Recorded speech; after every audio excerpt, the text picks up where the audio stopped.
Welcome to Black and Gold Today, a game day look at your Pittsburgh Steelers. Now, here's your hosts, Craig Smiley and Mike Gallagher. Hey, welcome to the first edition of Black and Gold Today, our weekly Pittsburgh Steelers pregame show. I'm Craig Smiley, happy to be joined by a 30-plus year veteran of the broadcast business, Mike Gallagher. Mike, welcome back to the anchor desk. Thank you. You just tell everybody I'm old, right? But no place I'd rather be than here because I grew up a Steeler fan. So to return, it's great to be a part of this program with you and your team. Awesome. All season long, we'll do our best to get you ready for each and every Steelers game, recapping the previous week's game, digging into the game plan for the upcoming game, feature stories of Black and Gold flashback segment, even a little fantasy football. And today we'll look back at the preseason and break down that final 53-man roster. We'll talk keys to victory for the Week 1 showdown in Cleveland. And speaking of that, it's a reunion of sorts when it comes to the offensive coordinators on both sides of the ball. We'll hear from Randy Fichtner, as well as from former Steelers play caller Todd Haley, who's now with the Browns. We've even got our fans sound off, where we'll hear what you have to say about this year's team. So training camp is in the books, but in 52 years in Latrobe, we'd never seen what we saw in year 53. Wide receiver Antonio Brown, who only a month prior to the start of camp complained that the media made it difficult for him to live a normal life, decided to show up to St. Vincent College in what you could call a unique fashion. AB showing up to camp in a helicopter with his family, a 15-minute flight from Pine Richland High School, soaring over Heinz Field and coming to a perfect landing atop the campus at St. Vincent College. And while AB arrived on time, the same couldn't and wouldn't be said of all-pro running back Le'Veon Bell for the second season in a row. Bell, a training camp holdout after the Steelers decided to use the franchise tag on the dual threat. The sides couldn't agree to a long-term deal, meaning Bell could either play for one more season, making $14.5 million, or he could sit out the season, foregoing his money and becoming a free agent after the year. Bell's absence set the stage for second-year running back James Conner, the former Pitt star from Erie, PA, to get the majority, if not all, of the first-team reps in camp. I'm gonna just go out every day as it's like it's day one. You know, just listen to Coach Sachs. He handles the rotation. So, you know, whenever he says 30, get in there for a rep, I'm gonna make the most out of that rep. Preseason game number 1 saw the Black and Gold taking on the defending Super Bowl champs in Philly. A couple of backup quarterbacks showing off the goods. Landry Jones to Juju Smith-Schuster, 71 yards for the touchdown. Not to be outdone, Josh Dobbs just before the half.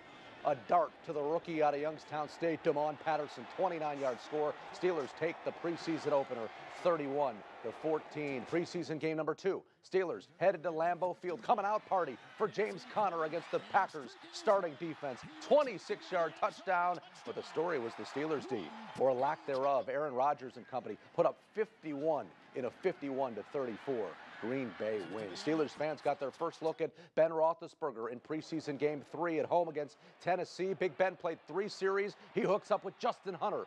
32-yard touchdown pass. The defense bounced back, shutting out the Titans starters. Pittsburgh comes away with a 16-6 win. And of course, the preseason wraps up as it always seems to wrap up with the Steelers and Carolina. And with most of the starters sitting this one out, it gave second-year quarterback Josh Dobbs a chance to show what he could do. And Dobbs did it early and often. His legs, his arm. He finished with a touchdown in both varieties, and that night was huge for Dobbs as the Steelers beat Carolina 39-24, and that Dobbs performance may have led to the biggest surprises. Mike, we look at the final 53. Head coach Mike Tomlin, general manager Kevin Colbert and company going with Josh Dobbs as the backup to Ben Roethlisberger. Rookie Mason Rudolph is the third-string quarterback, and that left the veteran Landry Jones out of the mix, the 29-year-old fourth-round draft pick in 2013, one of 37 cuts on September 1st.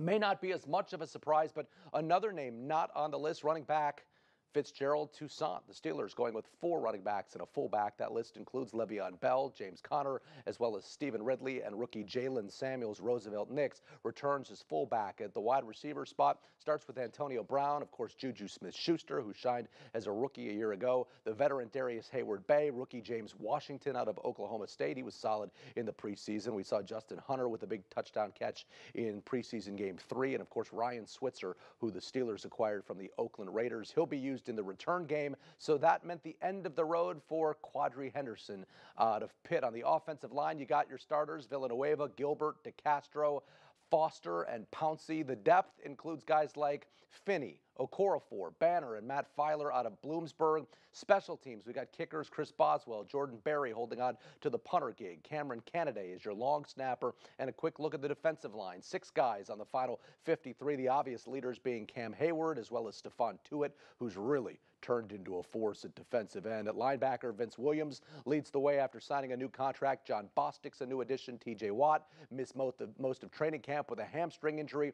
LJ Fort, Tyler Matakevich on that list as well. Can't forget about guys like Bud Dupree and Anthony Chickalo, as well as Matthew Thomas, who was a free agent signing out of Florida State. At defensive back, certainly a weak spot for the black and gold last season. Joe Hayden back to lead the group of corners. Sutton, Hilton, Sensible, and Artie Burns. As for the safeties, you got your rookie out of Virginia Tech, Terrell Edmonds, as well as guys like Sean Davis, Jordan Dangerfield, and Morgan Burnett from the Packers.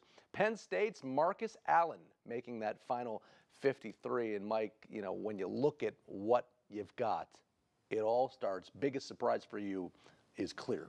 Definitely the quarterback situation. Landry Jones was somebody that Coach Tomlin loved, the entire staff loved. So to see that happen, it's obvious they're looking towards the future. A couple of young quarterbacks behind Ben Roethlisberger. Will they be the future? Hopefully we don't have to find out in any games coming up soon. No, and you don't want to, but clearly, as you mentioned, you know, Landry Jones has had his turn. What did you see out of Dobbs and Rudolph that kind of made them? Don't make too much out of the great game that Dobbs had, particularly against Carolina. You got to really think about camp and the things they did in preparing for these preseason games, because that's when they saw real defensive coverages, real packages, and that's what really impressed the Steelers' offensive staff, to see what they were able to do when they were going up against the Steeler number ones. All right, now that the roster is set, we are ready to go for Week 1. We'll check in with Mike Fenner in Pittsburgh as the black and gold get ready to finally play a game that counts. You're watching Black and Gold Today.